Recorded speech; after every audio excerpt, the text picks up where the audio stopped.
Hello, America, and welcome to yet another hour of Montez at Midday. I'm your host, Dre Montez. Hope everyone is doing well on this Turn Up Thursday edition of the show. How's everyone doing today? We're raising the roof up in here. Raise the roof. There you go. Raise the roof up in here. There you go. There you go. High fives in the building given out to everyone with a chest bump. Let's help this thing out. Oh, yeah. Man, I needed that. I've been getting my walk in here a lot lately, staying hydrated, keeping the mind sharp, focusing on the upcoming off season. But in the meantime, in between time, if you're celebrating a birthday today, happy birthday to you. You're what they call a leap year baby, a leap year baby. Do you like celebrate your birthday on your actual day of being born? You know how some people birthday on the 20th, but they celebrate their birthday on the 17th and 18th. I mean, who gives you the right? I think your birthday should be celebrated the day you were born. But for leap year people, you can take the 28th, the 29th, or even the 1st. That could be the fun part right there. I was looking forward to today's show for so many reasons. There's a lot going on. There is a lot going on there. I bet the barbershops have been having some great conversations lately in the world of sports and entertainment, the music industry, the hip hop music, the R&B. It's at an all-time high on who do you believe? What should you be listening to? Are you on a pause moment right now from today's music? You know what? I can't take it. It's too much of a political finger pointing, clicking than it is about their actual craft and the art of music. All right, let's get through our pillars of the day. Let's let it go. Ignore them. Give it time. Don't compete. Stay calm. It's on you. And laugh. And laughing has been coming at a very high rate lately here for me last few days. Been getting some good laughter in from you people out here. Really, you know how to keep it going, keep it moving. Even from the stories and sports and you go on X or Twitter, whatever you may live at, whatever you call it in your home or business or lifestyle. It has been very comical for about 2 weeks since the Super Bowl. X/Twitter has been hilarious. What can be said, what is being talked about, the rebuttal, the debates, the photos. It has been through the roof and very, very entertaining. I kind of scared myself yesterday with the online viral photo of St. Louis Cardinal great Yadier Molina wearing a Cubs jersey. And that we had to hug that out. We had to. That hurt. That was up there with News 4 wearing the Chiefs jersey that day. The whole damn station wore Chiefs jerseys on the show here in St. Louis, in this country. Blasphemy. Blasphemy. But it is what it is, good people and good folk. But again, if you're celebrating a birthday today, happy birthday to you. It's my mom's birthday weekend, so we're going to get crunk. Got to get crunk for my Ma Dukes. Got to get crunk for her. What?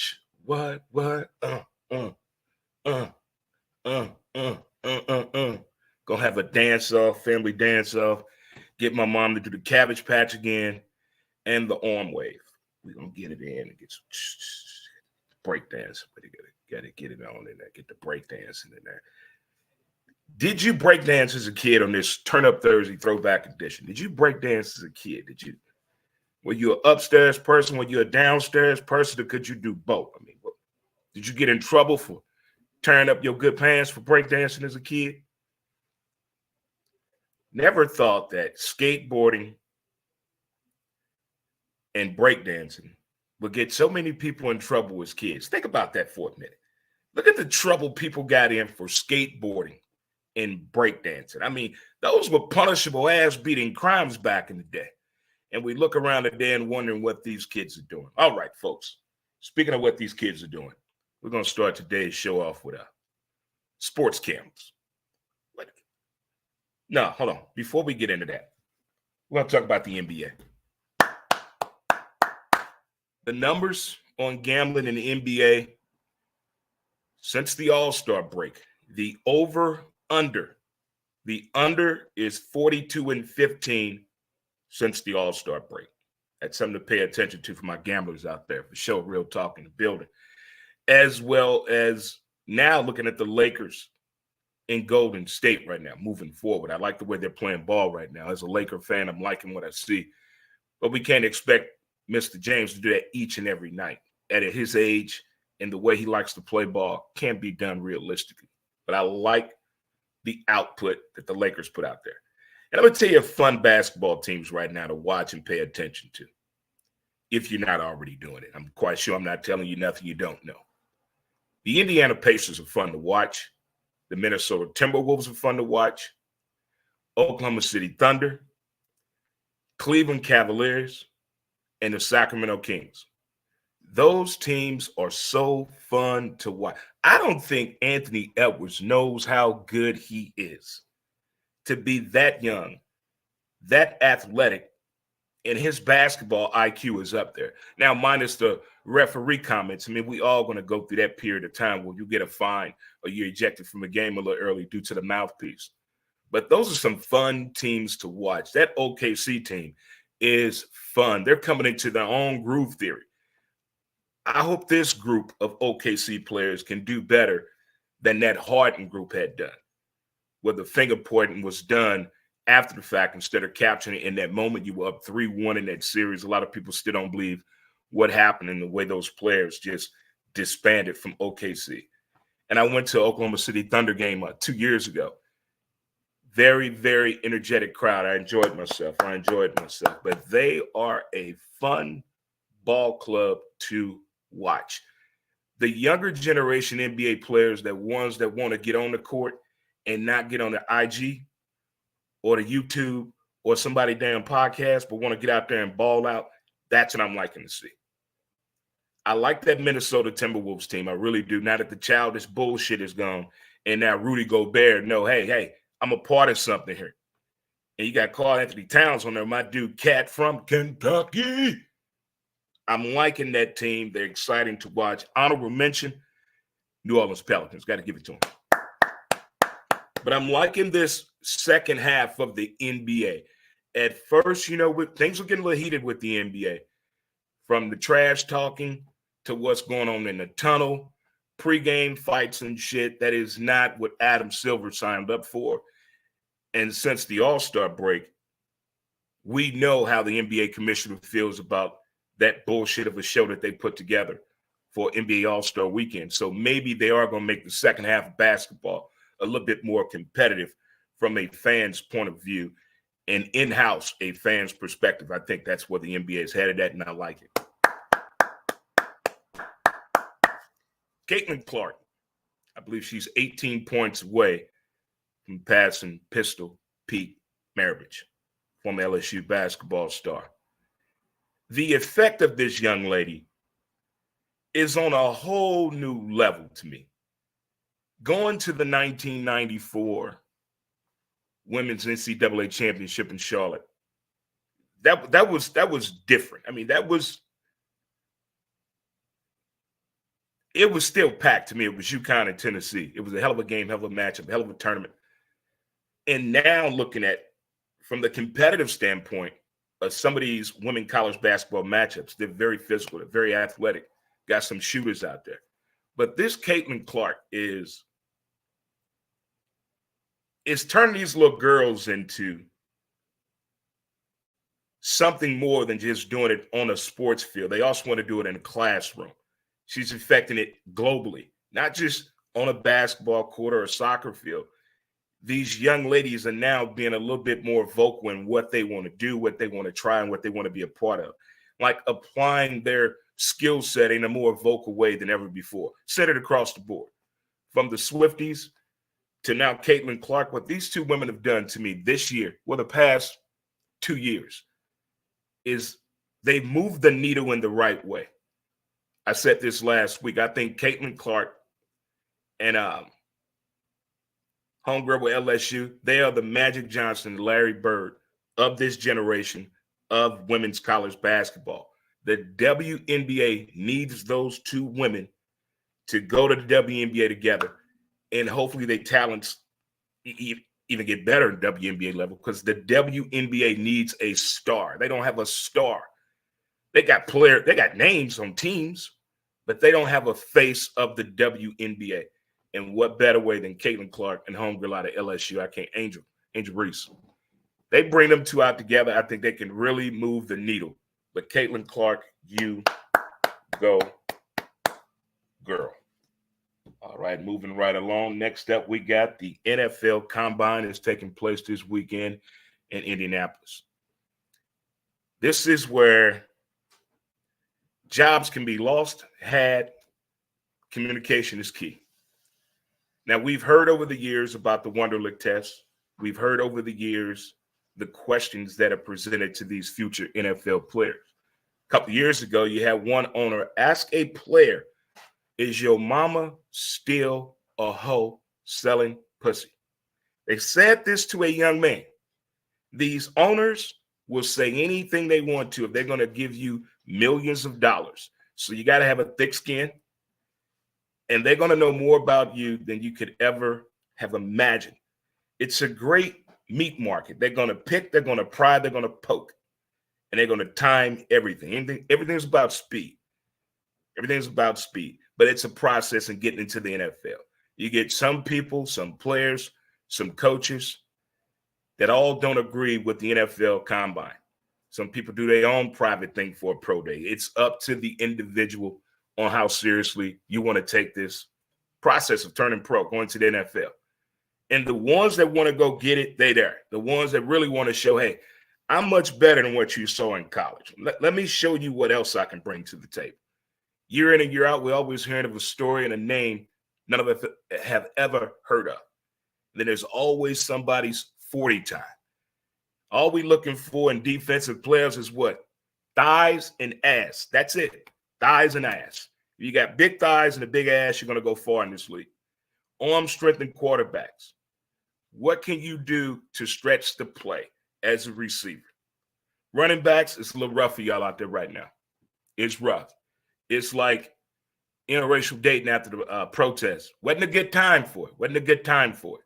And running backs are at that point right now. They're not getting no respect, no love. It's an unused art. No one needs a running back anymore. We're not giving you all that money.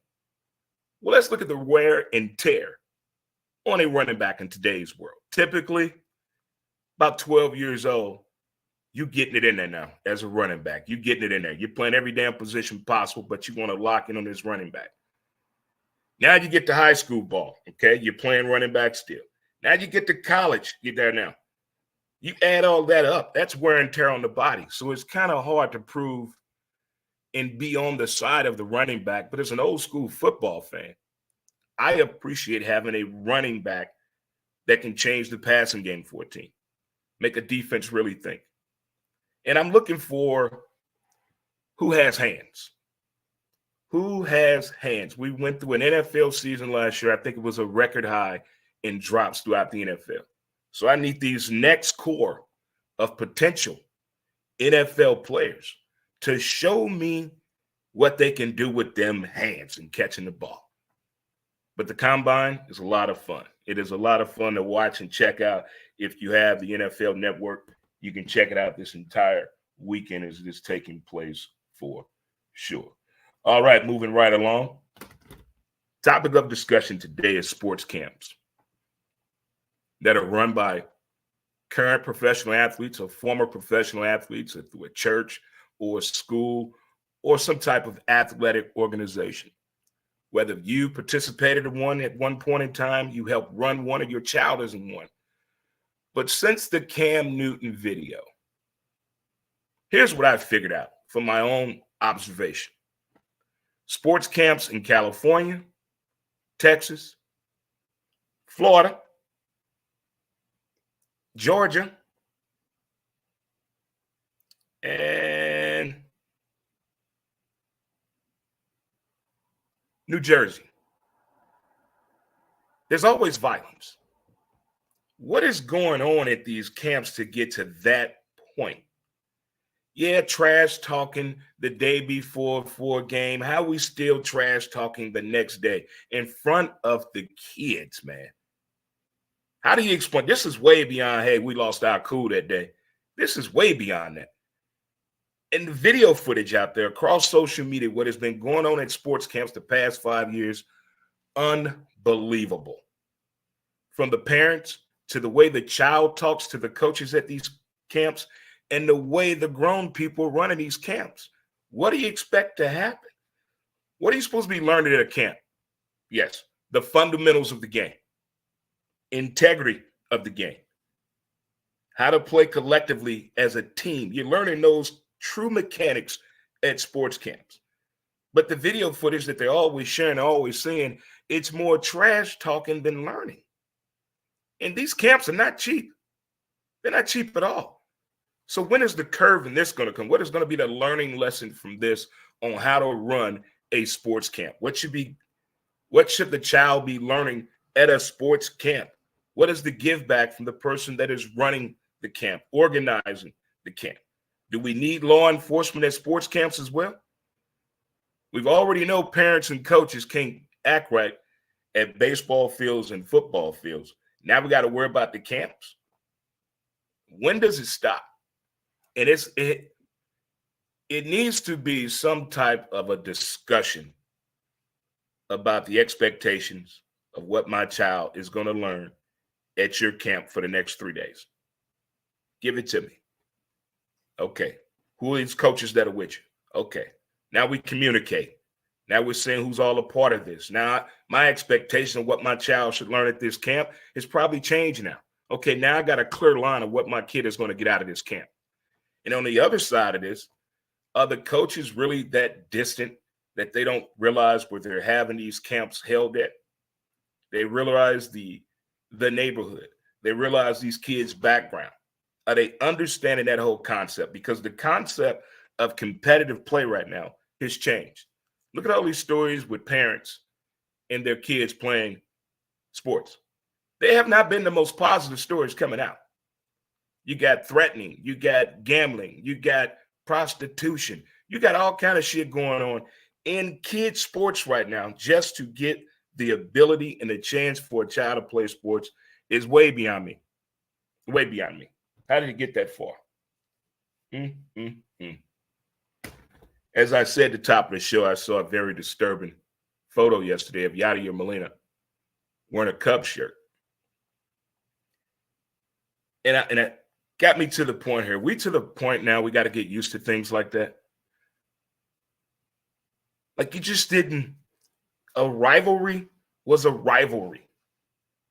And I just think it's just across the board now too. You got Cubs and Cardinal fans that marry each other and have kids. That's wrong. That's no, boo, boo. That's like a Dodger and a Yankee fan getting married. What is going on in this country? But I think we're at the point right now where we have to get used to things like that. Favorite player going to a rival team. What in the actual fuck is going on there? Saquon Barkley could be a Dallas Cowboy. Egregious. Certain things, it's going to take some time, conversation, therapy, group hugs, a venting session where nobody says anything. You just let the person vent. Sometimes you just need to shut up and listen. And that helps people too. But to get used to this trend that is going on where I can't get mad at today's players switching teams. Go where the money is at. Go for the best opportunity for you to be the athlete you need to be. Those days are over with. A Philly and a Cowboy fan hang out nowadays. Those days are over when it was just hatred and the boo. But now we love everybody. Everybody gets along. There we go. Oh, everybody's a good team. Everybody has great players. No, no.